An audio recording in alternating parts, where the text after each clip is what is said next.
The race for the White House is years away, but already moves are being made by potential candidates. Former Vice President Kamala Harris has made her strongest hint yet that she's gearing up for another presidential run. In an interview in the UK, the former vice president says she's not done with politics and could possibly be the next president. She sat down with the BBC and made it clear that while there hasn't been a final decision, she still sees herself in public life. Confident yet measured, Harris also added that she doesn't let polls define her path. I have lived my entire career as a life of service, and it's in my bones. If I listened to polls, I would not have run for my first or second office, and I certainly wouldn't be sitting here. I don't believe in polls. Odds right now are worse than Dwayne "The Rock" Johnson. Her remarks comes as the Democratic Party continues to pick up the pieces after President Trump's 2024 victory. Much of the blame, of course, has been directed at former President Joe Biden for stepping aside too late, leaving Harris just 107 days to campaign. Her book, titled 107 Days, recounts that frantic stretch, a campaign she called both exhausting and defining. Harris insists that if she had more time, she could have connected better with working Americans on core issues like jobs, childcare, and housing. In fact, in the interview, Harris didn't shy away from revisiting her rivalry with President Trump, branding him a tyrant with thin skin. She accused him of weaponizing the Department of Justice and targeting critics, pointing to the suspension of comedian Jimmy Kimmel after he mocked a conservative figure's assassination.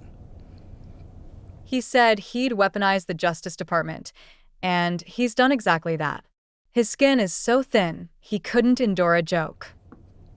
Harris also took aim at U.S. business leaders who, in her view, have caved to President Trump's demands. Quoting the former VP, she said, "There are many bending the knee at the foot of a tyrant, accusing corporations of doing so to protect mergers or avoid investigations." Now, the White House swiftly dismissed her claim, saying she should have taken the hint after losing in a landslide, and accused her of spreading absurd lies to foreign media. Meanwhile, back in her home state, California's Democratic Governor Gavin Newsom has confirmed he also is considering a 2028 bid. No shocker there.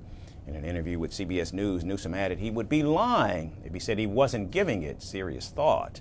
His term as governor ends in January of 2027, giving him ample room to make the leap for the White House.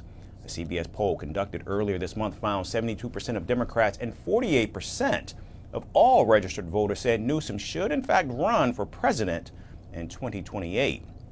Since Trump took office, Newsom's favorability has in fact increased by an average of 33.5% from about 30%, and his unfavorability has actually decreased from just over 40% down to 38.4%, according to Decision Desk HQ. President Trump still teasing another run despite constitutional limits, and Vice President J.D. Vance expected to seek the Republican nomination. The race for 2028 is already shaping up. But for now, Harris remains on her international book tour, but time, of course, will tell if she hits the campaign trail. But with her declaration, "I am not done," and her confidence that a woman will one day lead the United States, she's clearly keeping her options open. Still, it's anyone's guess if America is in fact ready to give her a second chance. Want the facts? The latest developments?